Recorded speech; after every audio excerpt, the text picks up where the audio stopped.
Diz assim: entretanto os fariseus, sabendo que Jesus havia silenciado os saduceus, reuniram-se em conselho. E um deles, intérprete da lei, querendo pôr Jesus à prova, perguntou-lhe: Mestre, qual é o grande mandamento na lei? Jesus respondeu: ame o Senhor seu Deus de todo o seu coração, de toda a sua alma e de todo o seu entendimento. Este é o grande e primeiro mandamento. E o segundo, semelhante a este, é: ame o seu próximo como você ama a si mesmo. Desses dois mandamentos dependem toda a lei e os profetas. Que o Senhor nos abençoe, amém? Irmãos, assim deixa eu compartilhar umas coisas com vocês. E são observações simplesmente, e depois eu quero me aprofundar um pouquinho mais nisso aqui. Eu sou de uma faixa etária de ministros quarentões. Quando a gente ministra, a maioria das vezes para jovens, já não é mais como um jovem ministrando para outro. Não que a gente não seja, a gente só é jovem há mais tempo, amém? A gente só é mais experiente na arte de ser jovem, enfim. Estou vendo aqui que tem gente bem experiente nessa arte de ser jovem. Deem ouvidos a jovens que são jovens há mais tempo do que você, amém? Para você aprender a ser um jovem jovial. O que eu quero dizer com isso? Assim, quando eu comecei a ministrar, eu tinha 28. Eu aceitei Jesus e com uma semana que eu tinha aceitado Jesus, as irmãs que me evangelizaram já me botaram para dar testemunho numa vigília. E eu tremi, eu chorei, falei 5 frases, mas ali começou algo que não parou até hoje.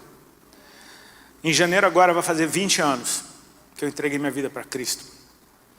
E esse aniversário não é só do meu aceitar Jesus. Foi o ano que eu parei de usar drogas, foi o ano que eu casei, e foi o ano que eu deixei a carreira que eu tinha para me dedicar completamente ao Senhor, para ser exclusivo dele.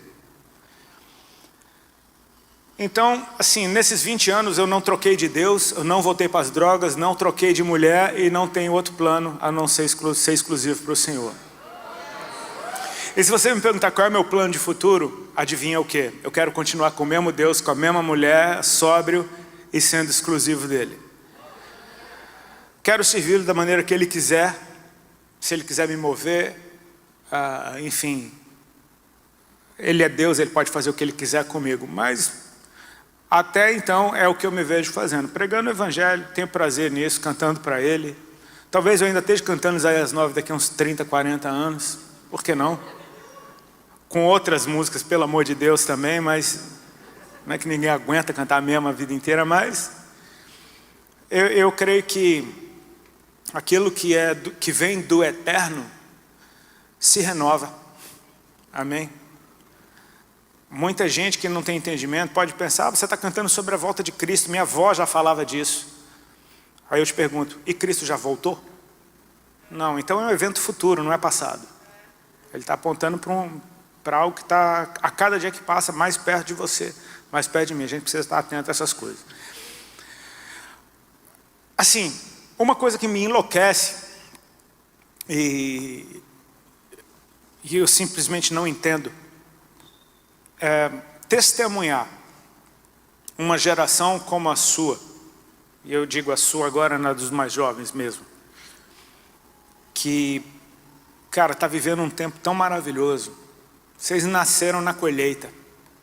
Sabe a diferença de nascer na hora que você está semeando? É uma coisa, nascer na colheita é outra.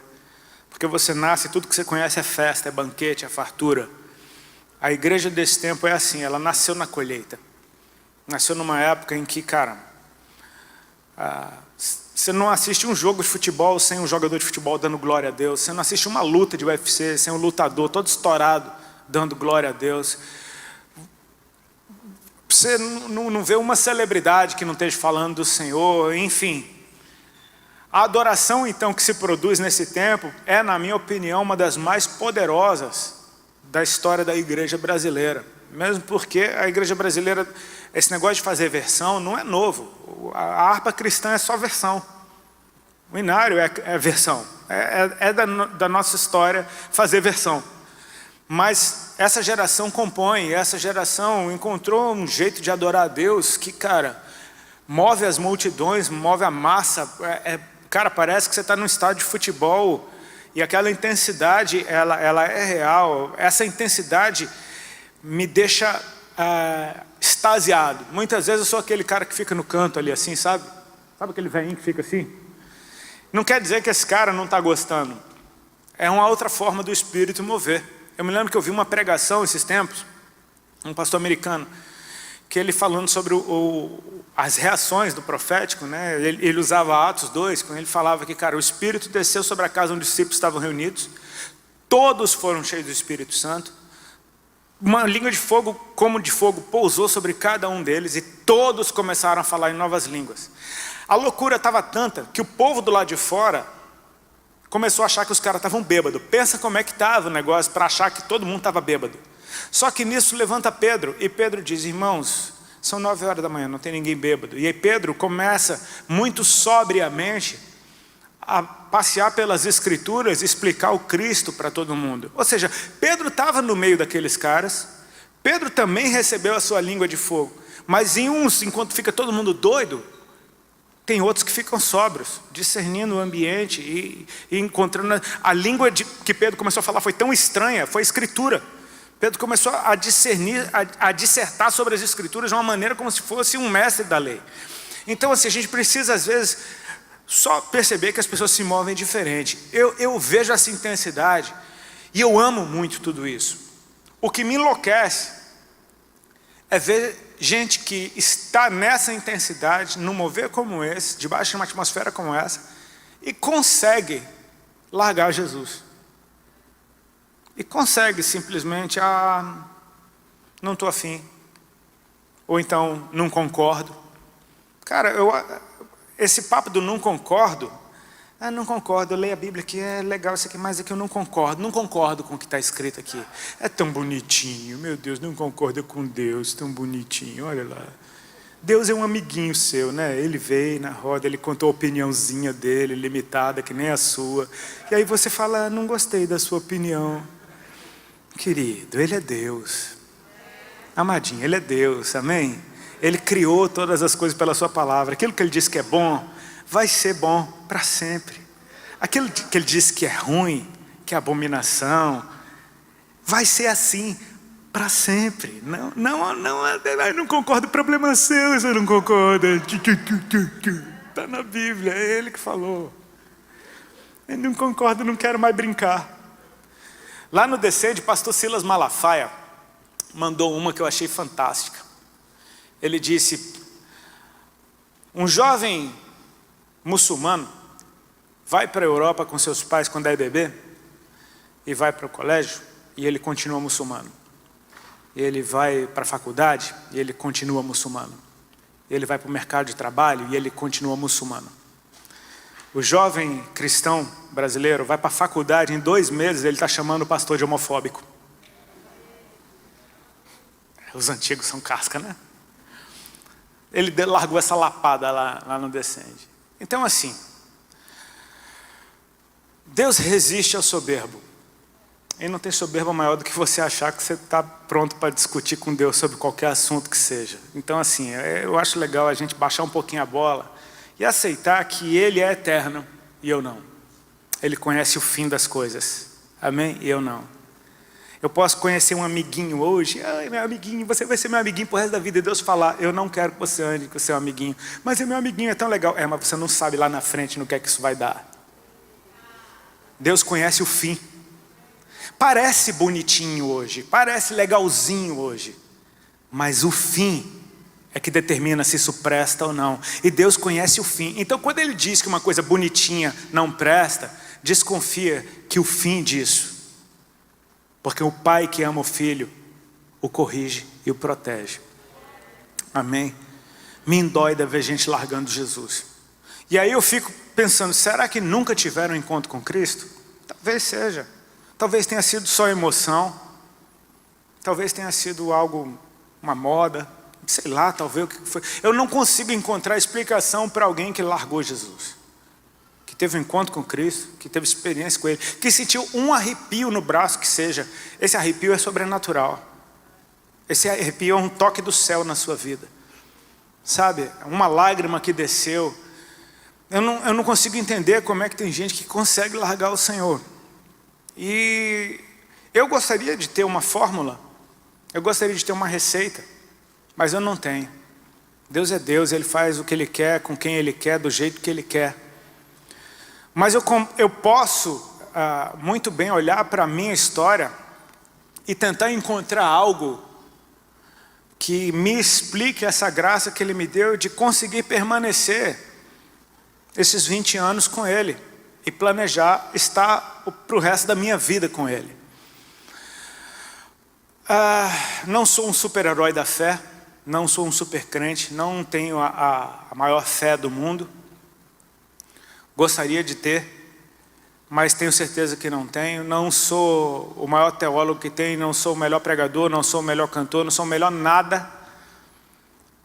Mas Deus me deu uma graça para permanecer nele.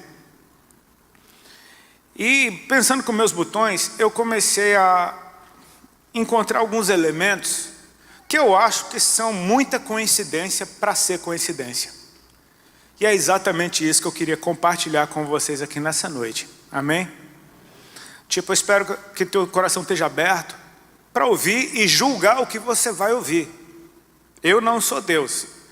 Com Deus eu acho que é bobeira você não concordar. Comigo você tem todo o direito, porque eu não sou Deus. Amém?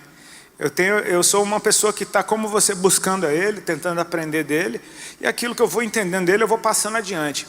O que eu percebi na minha história, de uma maneira bem prática, eu quero entregar de bandeja na sua mão aqui hoje, porque se for útil para você, meu amigo, por favor, agarra isso com unhas e dentes. Amém?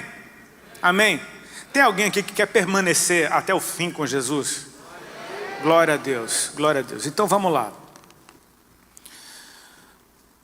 Esse texto que a gente leu começa bem interessante. Jesus tinha feito os saduceus se calarem, então os fariseus juntaram um bolinho e falaram: como é que a gente pega ele agora? E aí tiveram a grande ideia de perguntar para ele: mestre, qual é o grande mandamento da lei? E Jesus respondeu: ame o Senhor teu Deus com toda a sua força, com toda a sua alma e com todo o seu entendimento. Está respondida a pergunta do cara ou não está? Sim, ele perguntou qual era o grande mandamento, Jesus falou. Só que Jesus não parou aí, a resposta não estava completa. Ele disse: esse é o primeiro e grande mandamento. E ele continua: e o segundo é semelhante a este. Repete comigo: semelhante. Semelhante significa, não é que é parecido, é como esse. E o segundo é como esse: ame ao seu próximo como você se ama. E aí ele explica por que ele teve que falar do segundo. Ele disse: porque desses dois dependem toda a lei e os profetas. E eu achei isso bem interessante, porque se tem uma questão do nosso tempo, aqui fazendo a propaganda da minha camiseta, eu até brinquei sobre relacionamento das irmãs que querem casar. É uma questão desse tempo. Todo mundo quer arrumar alguém, principalmente dentro da igreja. O jovem cristão, ele percebe que, enfim, ele não quer ficar na brecha, enfim, meu irmão, como Paulo disse, se for para ficar se abrasando é melhor que se case, enfim, a galera quer casar. Se tem um ambiente onde o povo quer casar, é dentro da igreja, né? E em outros cantos aí também, mas casar de verdade é dentro da igreja. E relacionamento parece ser um tema do momento. Você vê qualquer site de notícia: fulano separou da mulher, ai não, casou de novo, agora está com outro, não, a mulher agora está namorando com o amigo do cara, não, agora o outro arrumou a namorada, agora é o outro, a outra casou pela 18ª vez. Relacionamento parece que é a grande meta de vida. E aí, quando eu começo a ouvir demais sobre um assunto, eu me pergunto: será que não é o céu que está declarando sobre a terra algo, e a terra não discerne que é o céu que está dizendo? Então fica todo mundo simplesmente repetindo um assunto sem saber meio que por onde ir. Mas talvez o que o céu esteja declarando é algo a respeito de relacionamento, porque o grande mandamento da lei é sobre relacionamento. Perguntaram para Jesus qual é o grande mandamento da lei. Quando você ouve mandamento da lei, parece pura religiosidade. Aí vem Jesus e fala de relacionamento com Deus e com o próximo. O que eu acho interessante é o porquê do meu relacionamento com Deus e o meu relacionamento com o próximo, em primeiro lugar, serem semelhantes e serem como que os postes onde toda a lei e os profetas dependem para se cumprir. Então eu comecei a perceber uma coisa: o meu relacionamento com Deus reflete nos meus relacionamentos por aqui. Amém?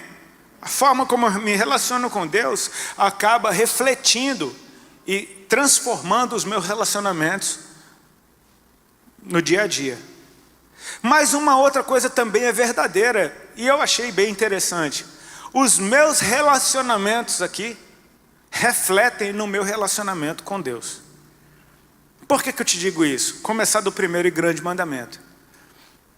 Jesus disse: ame ao Senhor seu Deus com toda a sua força, com toda a sua alma e com todo o seu entendimento.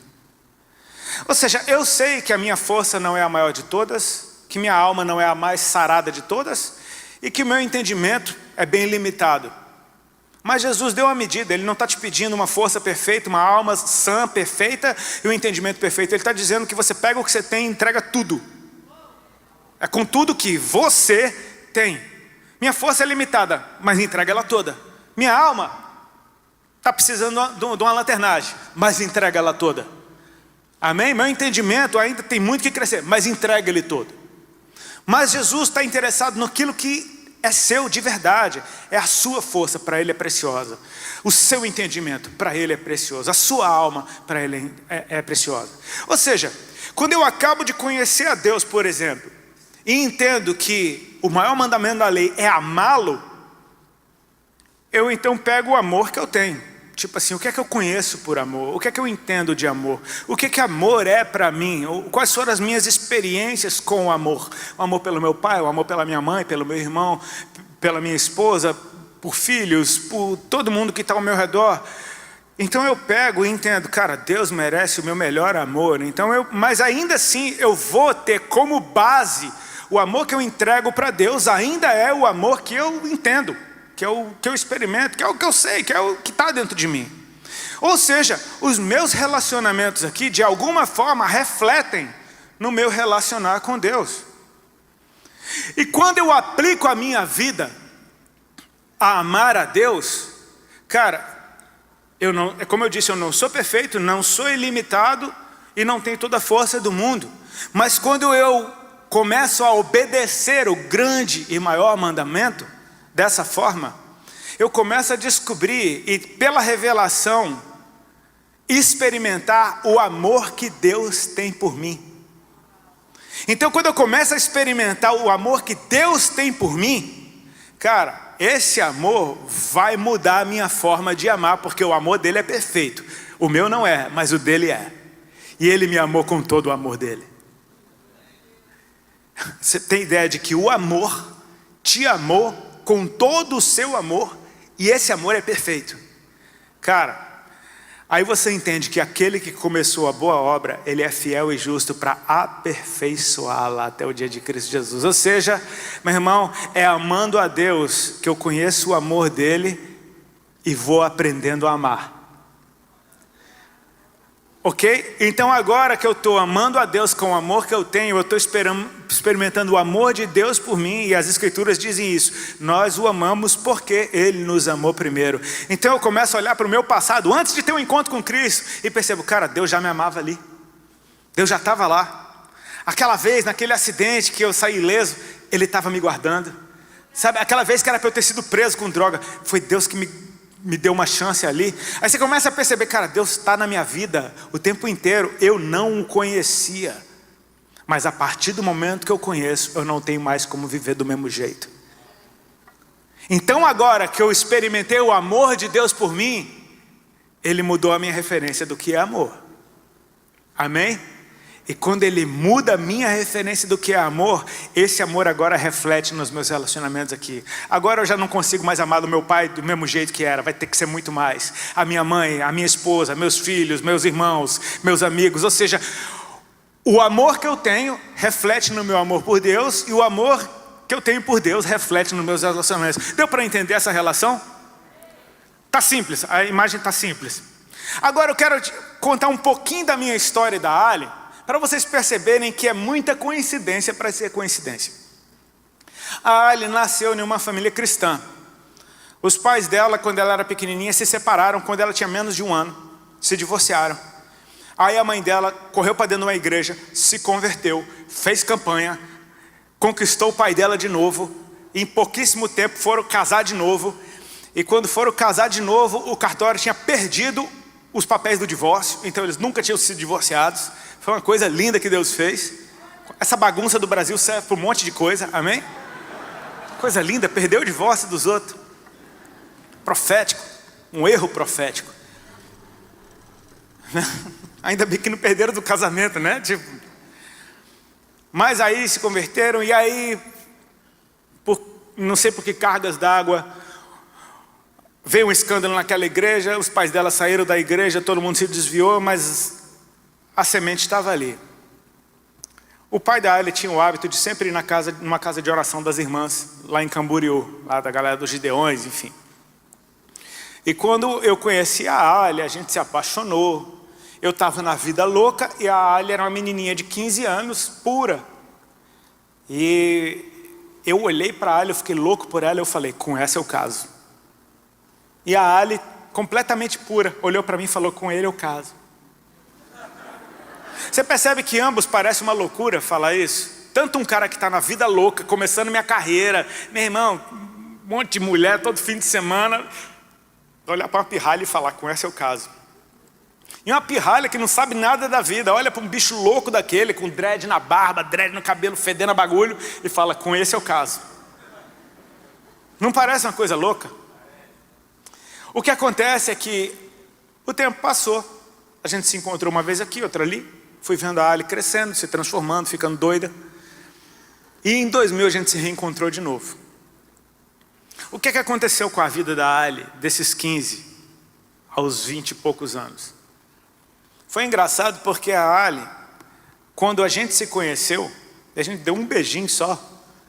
Mas aí a irmã dela contou para os pais e foi um caos, a Ali ficou de castigo, ela ficou rebelde por causa disso. E o pai dela falou, só tem um jeito para você, vou te levar na irmã Augusta.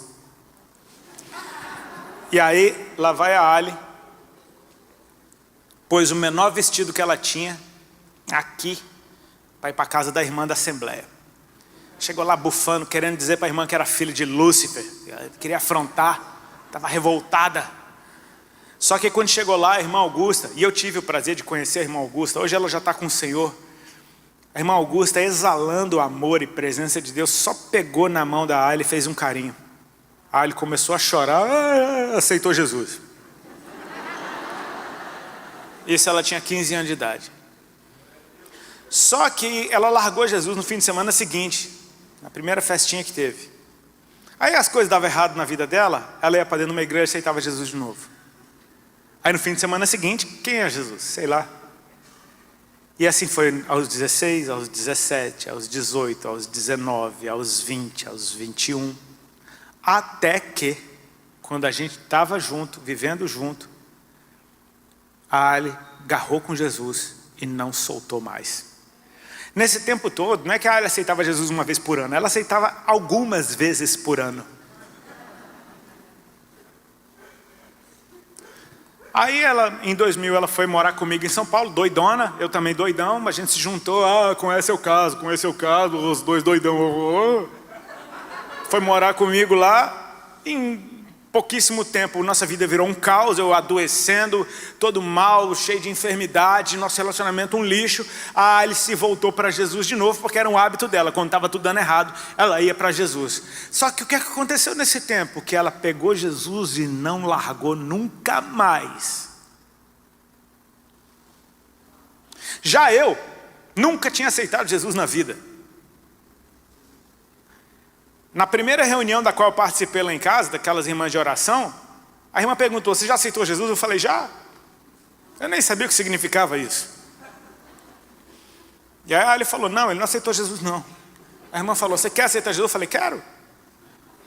E eu aceitei Jesus assim, tipo, para a irmã ir embora. Eu queria que ela fosse embora. Estava com medo delas. Eu falei, cara, melhor aceitar Jesus. E eu aceitei Jesus ali, daquele jeito louco. Só que o que acontece é que na semana seguinte ele me curou de uma enfermidade incurável. E aí eu fiquei louco de amor por ele. Não sabia nada dele, mas eu amei. Pô, ele me tirou de um caixão, ele me tirou da cova. Ele me tirou de um túmulo. Eu estava quase morto, ele me resgatou. Eu amei Jesus de cara. A Ali aceitou Jesus 10.000 vezes antes de firmar de verdade com ele. Eu aceitei Jesus uma vez e firmei. Parece que eu estou dizendo eu sou o bom. Não, tem um detalhe. Dos 15 aos 20 e poucos anos, sabe como é que era o coração da Ali? A alma da Ali? Tinha um namoradinho aqui. Tinha um namoradinho ali. Outro namoradinho acolá. E sabe como é que é namoro de adolescente, né? Eu te amo. Vamos viver pro resto da vida. Você é meu. Aí no mês seguinte, não é. Aquele que é. Se for crente, então, presente de Deus para mim. Aí todo mundo acredita, meu, presente de Deus é bem forte isso, hein?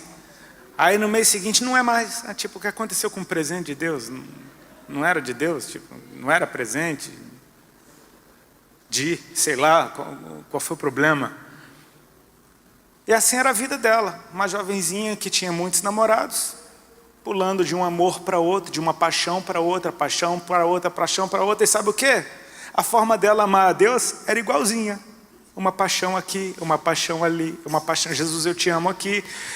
Quem é Jesus? Jesus, eu te amo.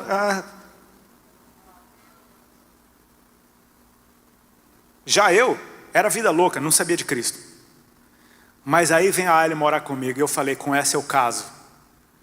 E aí quando eu tô com aquela que com ela eu caso, ou seja, eu quero ter um relacionamento sério pro resto da minha vida com você, eu pego Jesus e adivinha com que tipo de relacionamento eu tive com ele? Casei? Na época que a Ali estava com esse eu caso, ela casou com Jesus também. É muita coincidência para ser coincidência. Enquanto está pulando de galho em galho, com Jesus também.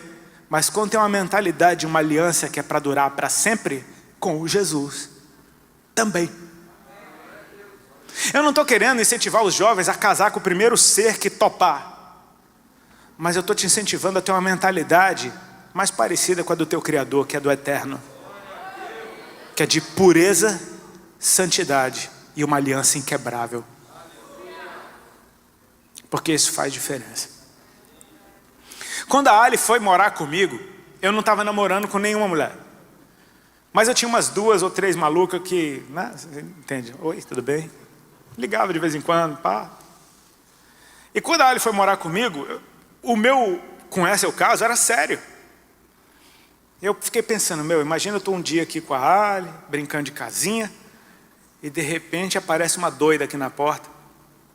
Eu falei, eu tenho que tomar uma atitude preventiva. Liguei para as doidas.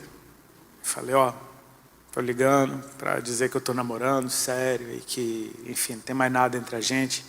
E engraçado é que não tinha nada entre eu e as meninas, era só aventuras, mas não tinha nada. Então eu estava terminando algo que nunca teve, mas era totalmente preventivo. Eu não queria um constrangimento de aparecer uma doida lá. Ou seja, da minha maneira completamente doida, sem noção, sem Deus, sem estar casado direito, eu queria fazer a coisa dar certo. Então, ao receber a Ali em casa, eu comecei a dizer não para as outras. Era o meu jeito. Era o jeito que eu sabia. Era com tudo que eu tenho. Eu estava dizendo não para as outras. Irmãos, o ministério de Cristo começa com Ele no deserto. Jejuou 40 dias e 40 noites, cheio do Espírito Santo depois do seu batismo. Então aparece Satanás, e Satanás começou a tentar Jesus. E Satanás chegou e disse: se tu és o Filho de Deus, transforma essas pedras em pão e come. Nível de pedrinhas. E aí Jesus responde muito educadamente: nem só de pão viverá o homem, mas de toda a palavra que sai da boca de Deus. Sabe o que é que Jesus disse? Jesus disse não. Simples assim. Porque você vai ver que o diabo, ele não tem o poder de enfiar pão na sua boca ou de transformar uma pedra para você comer. Ele fica dando ideia. E se você obedecer, essa é a treta, porque obedecer o diabo não é só desobedecer a Deus, é trocar de Senhor. Você se torna servo daquele que você obedece. Então Jesus disse não, porque nem só de pão viverá o homem, mas de toda palavra que sai da boca de Deus. Pronto. Só que o diabo não se deu por vencido. O diabo, ele é tipo aquele perdedor incansável. Ele perde, mas não para de tentar, porque ele não tem outra ocupação. Ele pega Jesus, leva ele para o alto do templo e diz: também está escrito que aos seus anjos dará ordem a teu respeito para não tropeçar com o teu pé em alguma pedra. Se tu és o Filho de Deus, lança-te daqui abaixo. E aí Jesus responde muito educadamente: também está escrito, não tentarás o Senhor teu Deus. Em outras palavras, Jesus disse não. Satanás não se deu por vencido, cara. Pega ele e leva para um terceiro nível. Você percebe que tem um desenho aqui de níveis? Níveis da pedrinha no deserto, nível do lugar mais alto do templo, e leva para o alto de um monte, de onde ele mostra todos os reinos do mundo e a sua glória. E ali Satanás abre o coração. Olha, Satanás sendo sincero: tudo isso te darei se prostrado me adorares. E nessa hora Jesus é bem enfático. Ele diz: arreda Satanás, porque está escrito, somente ao Senhor teu Deus adorarás, e só a Ele prestarás culto. É a palavra de Deus, você pode aplaudir ela, porque ela é linda.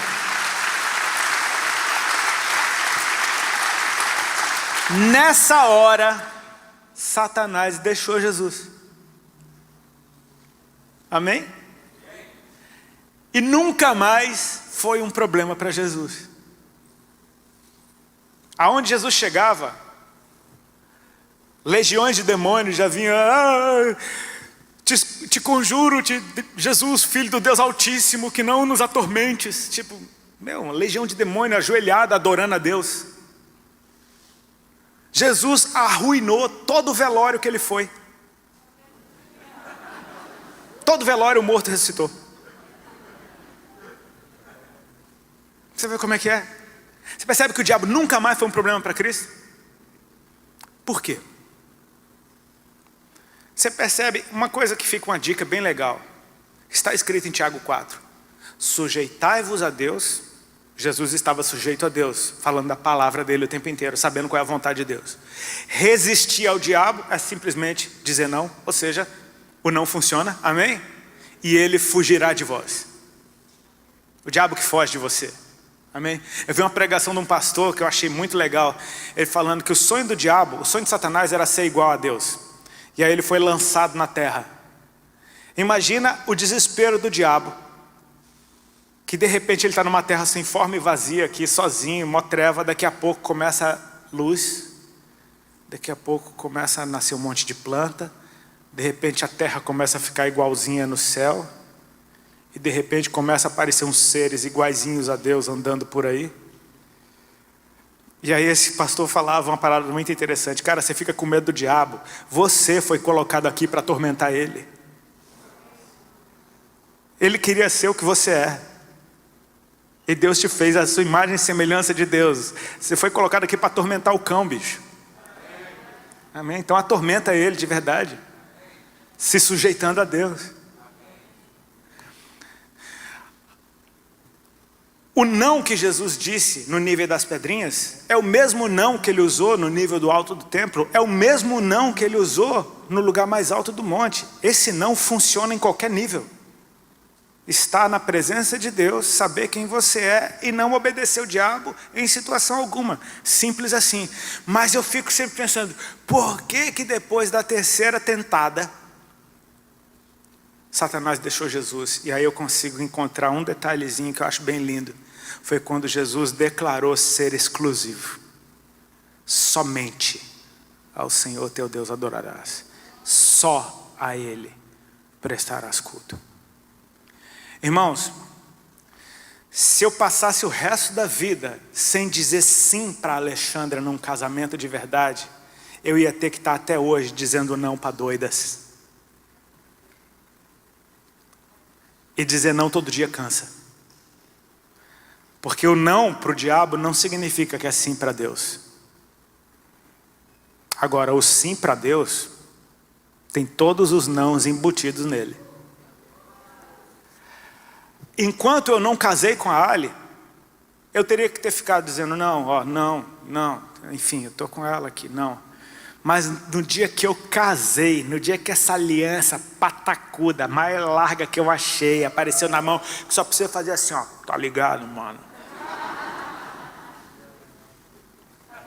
Eu não precisei mais ficar dizendo não, porque eu já disse sim.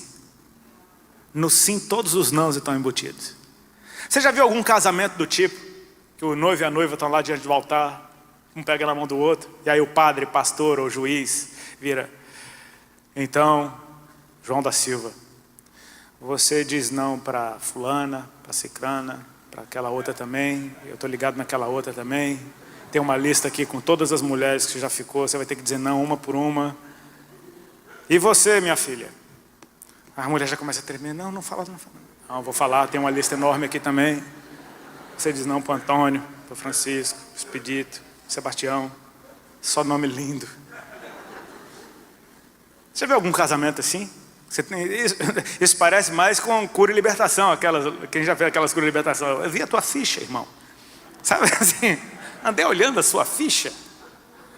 Sabe, você tem que renegar tudo que você já fez na sua vida para ver se Deus te perdoa. Não, num casamento não tem o nome das mulheres com que eu já fiquei. Tem o nome da mulher que eu estou casando, só o dela.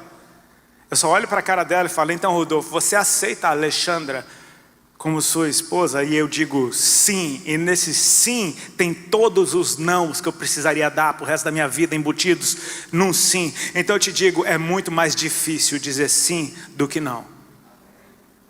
Porque no sim, meu irmão, todos os nãos estão ali. Eu tenho uma boa notícia para te dar: Jesus disse sim. Ele disse sim para mim, disse sim para você. Sabe, eu tenho uma boa notícia para te dar também. A pessoa com quem você casou ou aquela com quem você vai casar não é perfeita. Faça assim, ufa. Já imaginou você casar com uma pessoa perfeita, bicho? Você estava lascado. Você não é? Imaginou? Você está sempre perdendo. Imagina, mulheres, você casar com um homem perfeito, porque no seu caso vocês estão sempre certas. Imagina se ele tivesse sempre certo. Minha esposa que fala: quer ser feliz ou ter razão? Ela fala: quero ser feliz, razão eu já tenho. Frasezinha, né, de efeito. Ainda bem que a pessoa com quem você casou ou vai casar não é perfeita, porque você também não é. Agora, no caso do Senhor é diferente, porque Ele é perfeito. Mas isso é um mistério do casamento. Quando você casa com alguém, você se torna um com Ele. E o marido santifica a esposa santifica o marido. Aquele que tiver santo é que passa a santidade para o outro, ao invés do contrário. A santidade, ela é dominante, amém? E assim é o Senhor. Ele me pega todo zoado e o santo me santifica, o justo me justifica, o puro me purifica, o perfeito me aperfeiçoa. Ele me fez assentar com Ele nas regiões celestiais. Ele já me abençoou com toda sorte de bênçãos. Ele me deu do seu nome. Nós somos a noiva de Cristo, cara. É tempo de casar com Ele de uma vez e parar de namorinho. Eu comecei a perceber, o problema é que essa geração ainda tem uma mentalidade de tipo: é só um papel, não vou assinar porque é só um papel. Tá bom, se é só um papel, por que tu não assina então? É porque não é só um papel. É porque naquele papel tem um sim. E nesse sim tem responsabilidade, tem dever, tem compromisso. Esse papel, meu irmão, protege a tua saída, porque tu vai ver o tão difícil que é sair de uma parada dessa. Não, eu quero entrar numa parada que seja fácil de sair. Vou te falar, com ou sem papel é difícil sair. É por isso que Deus odeia tanto o divórcio, porque Ele sabe o estrago que isso causa no coração de um ser humano. Sabe essas pirralhas com 14 anos chorando, querendo se matar porque terminou com o namoradinho? Aí você fala, é frescura. Não, não é. Ela está experimentando a dor de um divórcio, e ela é muito criança para estar experimentando isso. Existe tempo para todas as coisas, entendeu? Na Bíblia não tem namoro. Desculpa, não estou querendo pregar contra não, mas só estou te falando o que está aqui. Não tem. Quando você vê um casal se juntando era para casar, não tinha outra conversa. Ou era prostituição. Ops, falei. Não existe essas loucuras de hoje. Hoje todo mundo quer vir com uma ideia muito louca. Acho que o nego fumou uma bomba e sai com aquelas ideias muito loucas, querendo mudar tudo. Não, porque não tem mais homem, não tem mais mulher. Vai-te embora. Qual é a palavra profética para a minha vida? Dá uma olhada no encanamento e você vai ver a palavra profética para a tua vida, pô. Olha aí, vai lá no banheiro, dá uma olhada. Essa é a palavra profética para a tua vida. É isso aí que tu é, não tem alguma dúvida. Fica cheio de loucura. E ai de quem falar que é loucura. Ai, estou filmando. Pronto, me lasquei. Ainda bem que eu estou na igreja, né? O STF ainda não se mete aqui dentro. Daqui a pouco não pode mais nem falar nada. Não vem com loucura. Sim, sim, não, não. As coisas são simples, são claras. O jeito do tempo moderno tratar problema é assim, ó. Começou a cair uma goteira aqui agora, no púlpito da igreja, bem no meio. Aí chega para o pastor da igreja, temos um problema, porque tem uma goteira no púlpito da igreja. Sabe como é que o tempo moderno trata isso? Fala assim, na verdade nós não temos um problema. Na verdade, agora aqui é o lugar de tomar banho. A gente vai tomar banho aqui. E não tem problema nenhum nisso. Então a gente resolveu um problema. É só dizer que o problema não é problema e não tem mais problema. Pronto, não tem problema. Loucuras, loucuras e loucuras. Brother, volta para a palavra. Volta para o simples, volta para o Criador. Volta para aquele que não se confundiu quando te fez do jeito que te fez, cara. Seja feliz, seja pleno. Seja feliz e seja pleno. Ele está nos chamando para dizer sim de uma vez por todas, cara. Ah, mas minha vida vai acabar. Meu amigo, eu sou casado há 20 anos, eu nunca tive uma vida tão boa como a que eu tenho hoje. Minha vida só melhora, sabe por quê? Porque quanto mais tempo eu passo com quem eu amo, mais eu amo aquele com quem eu passo tempo. E assim é com a minha mulher e assim é com Deus. Um reflete no outro. Assim como eu quero ficar com a minha mulher para o resto dos meus dias, eu quero ficar com Deus para o resto dos meus dias. E quem larga Deus, larga da mulher. Quem larga da mulher, larga Deus também. Então um vai refletindo no outro. É tempo de tomar uma atitude consciente e decidir de uma vez por todas o que é que você quer. Porque Jesus sabe o que Ele quer e Ele não tem plano B com você. Jesus não namora com ninguém. Ele não está de paquerinha com ninguém, Ele não está te mandando mensagenzinha, flertando contigo, te mandando presentinho para ver se você gosta, tolerando o que Ele detesta só porque Ele está querendo te convencer. Eu era assim, eu era do punk rock, da rave. Eu odiava a rave, mas eu ia em todas. Por quê? Porque eu gosto dela. Eu ficava lá com aquela cara de quem está odiando, mas tá legal, que legal. Até que a gente casou e eu falei, eu detesto isso, cara. É simples assim, namorado... Eu falo tudo o que ela gosta de escutar. Entendeu?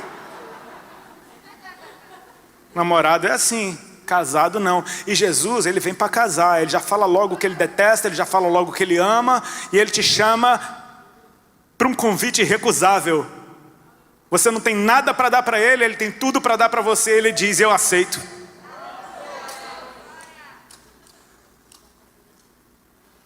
É um convite irrecusável. O Senhor está nos chamando para acordar, cara, para brilhar no meio de trevas. E a minha oração é para que eu volte daqui a 20, 30 anos nessa igreja e você esteja aqui. Adorando Jesus com a mesma paixão, com a mesma intensidade, com o mesmo brilho no olho, com o mesmo desejo de ser dele para sempre.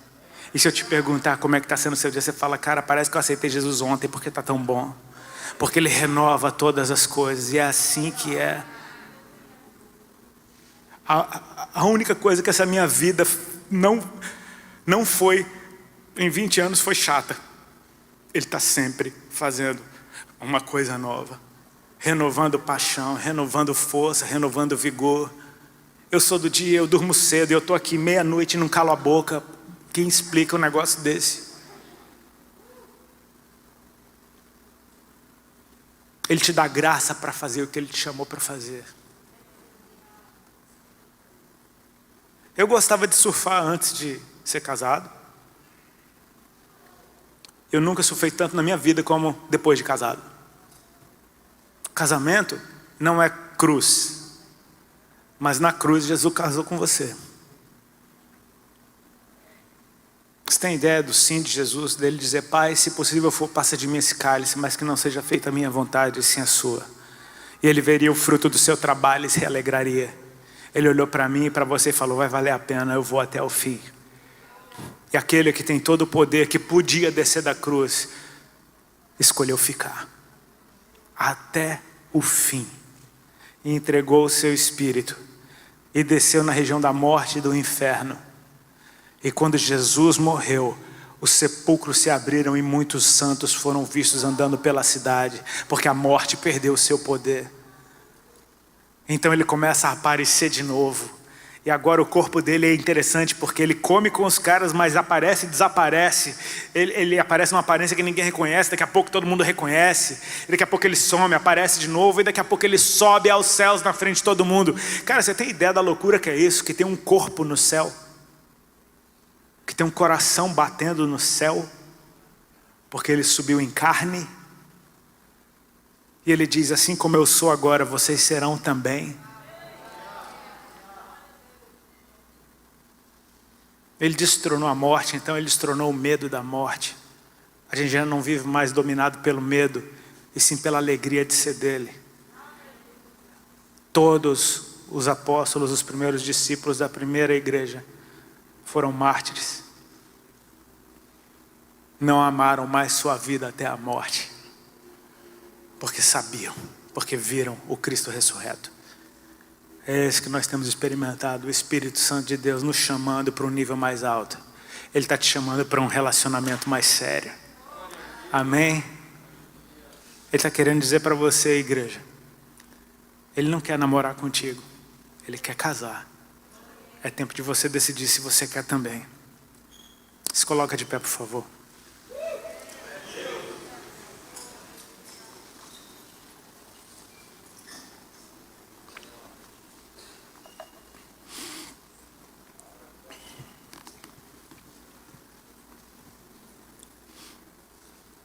Eu não sei o que é ser um jovem cristão solteiro, porque eu nunca fui. Eu entreguei minha vida para Jesus, eu já estava com a mulher que é minha esposa. Mas o desejo de ter um relacionamento do jeito que deve ser, para sempre, refletiu na minha forma de abraçar o Senhor. Eu casei com Ele também. Naquele ano de 2001, eu casei com Jesus primeiro e com a Ali depois. Simultâneo, meses de diferença. Questão de burocracia. Mas se pudesse, era tudo no mesmo dia. E a Bíblia usa o casamento para ilustrar o relacionamento de Cristo da igreja. Maridos, amem suas esposas como Cristo amou a igreja. O casamento ainda é a referência que o mundo precisa ter para se relacionar com Cristo. Entendeu por que a guerra é tão grande sobre essa área, família, casamento? Porque se destrói a referência, a próxima geração não vai saber como se relacionar com Cristo. Um relacionamento reflete no outro. Jesus está te chamando para viver um nível mais sério, mais alto. E finalmente viver a plenitude que Ele tem para você. Porque enquanto a Ali era minha namorada, ela ganhava um presentinho aqui e outro ali, mas ela não mexia na minha conta. Enquanto a Ali era minha namorada, ela podia até estar morando lá em casa, mas a casa não era dela. No dia que a gente casou, milagrosamente, tudo que era meu era dela também. E é assim que é. Você quer viver a plenitude de uma vida com Cristo? Sendo namoradinho dele? No máximo você vai experimentar uns presentinhos por aí. Mas Cristo não tem presentinho para te dar, Ele tem um casamento para você. Se eu for na casa de um rico, eu vou comer a comida do rico. Se eu for na casa de um rico e usar o banheiro, é o banheiro, um trono de ouro. Mas não é meu. Só que o dono de todas as coisas está te chamando para casar com Ele. E aí sim você se torna dono de tudo também. Um com Ele, co-herdeiro com Cristo. Plenitude. Deus está te chamando para viver plenitude.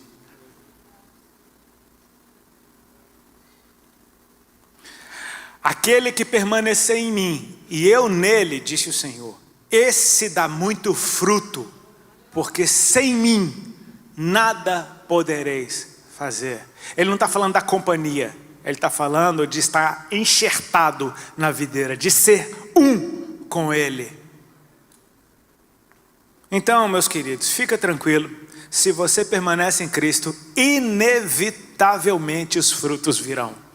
Porque Ele é frutífero desde o princípio, Ele sempre foi e nunca vai deixar de ser, e uma vez que você for um ramo na videira, o fruto vem, e o fruto é da videira, não é seu, amém? É fruto dele vindo através de você, mas porque você permaneceu nele. Se você desconecta, não tem fruto nenhum. Sem mim, nada podeis fazer. Eu queria que a mensagem foi clara, amém? Curva a tua cabeça, por favor, feche os teus olhos. Pai, eu te agradeço por essa congregação, por esse povo que o Senhor ajuntou aqui. Te agradeço por esses jovens tão intensos. Eu te agradeço, Senhor, porque o Teu Espírito Santo está nesse lugar e pode nos ajudar nas nossas fraquezas. Nós, como igreja, te pedimos perdão pelo nosso orgulho. Te pedimos perdão pela nossa soberba. Te pedimos perdão pela nossa resistência àquilo que o Senhor já determinou antes que nós existíssemos. Te agradecemos, Senhor, porque esse livro eterno fala do futuro como nenhum outro. Tu és a nossa rocha, a nossa segurança. Tu és o nosso porto seguro, Tu és o nosso farol. E sem Ti nós não podemos fazer nada. Portanto eu te peço, Senhor, toma-nos pelas mãos nessa noite. E atrai-nos para esse nível mais alto no nosso relacionamento contigo. Nós queremos te amar com tudo que nós somos, com tudo que nós temos. E se é com tudo, não sobra nada para nenhum outro. Eu oro para que o Senhor nos ensine a dizer sim para Ti. E o que isso implica e o que isso significa. Com teus olhos fechados, tua cabeça curvada, eu preciso aproveitar essa oportunidade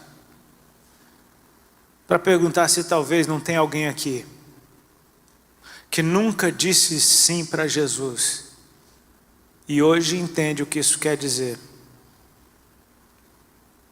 Eu sei que uma vida sem Deus cansa. Uma vida de lutar e perder cansa. Uma vida de incerteza cansa, uma vida de insegurança cansa. E Ele chamou os cansados e sobrecarregados para Ele mesmo.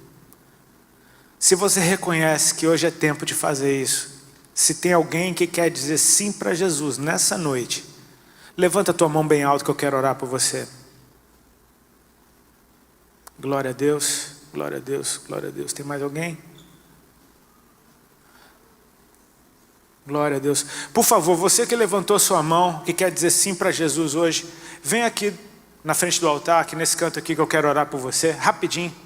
Faz isso, se move rapidinho. Chega aqui pertinho, por favor. Glória a Deus. Glória a Deus.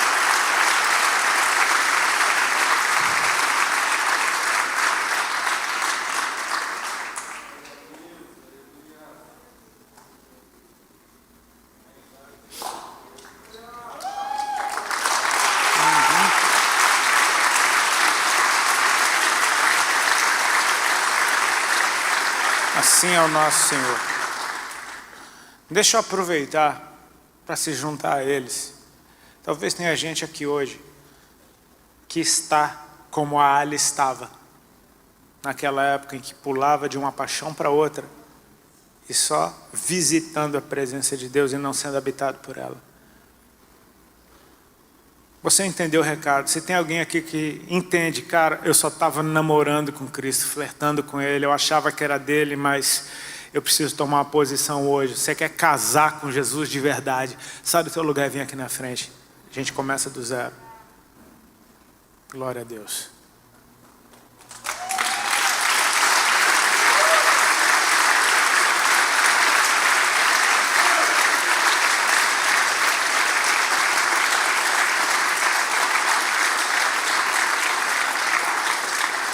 Ser exclusivo não tem a ver com você não ter mais vida, muito pelo contrário, é ter vida em abundância. Foi isso que Ele veio para te dar.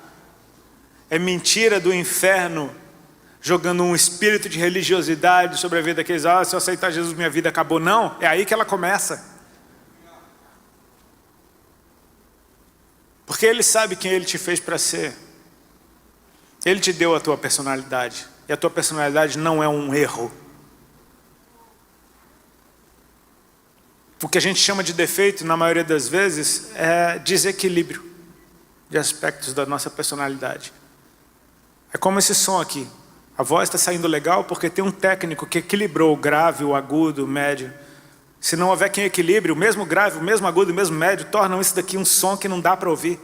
Mas uma vez que equilibra, Deus quer equalizar a sua personalidade. Ele pega aquilo que chamam de defeito, ele só diminui um pouquinho, o outro ele sobe mais um pouquinho e pronto, você vai estar nivelado. E vai soar como uma flauta. Ou com o instrumento que você acha mais legal. Talvez você não goste de flauta, mas tudo bem. A igreja estende as mãos aqui para eles. Pai, nós abençoamos teus filhos e filhas. Esses que hoje dizem sim na tua presença. Esses que hoje se voltam para Ti. Paizinho, eu oro para que o nome deles, escrito no Teu livro agora, não saia dos seus corações. Que essa noite fique marcada na história deles. Eu oro para que eles comecem a experimentar a plenitude de ser Teu e somente Teu. Eu te agradeço pela vida de cada um deles. Eu oro para que Teu Espírito Santo encontre lugar dentro deles. Eu oro, Pai, para que o Senhor venha curando enfermidades, restabelecendo a alma deles. Eu oro para que traumas do passado sejam apagados, sejam visitados por Ti e apagados, para que eles possam ser livres daqui para frente. Eu oro para que o Senhor cubra eles com esse manto de santidade, lave-os com Teu sangue, e que eles possam viver a plenitude daquilo para o qual eles foram chamados, serem Teus para sempre. E que assim seja em nome de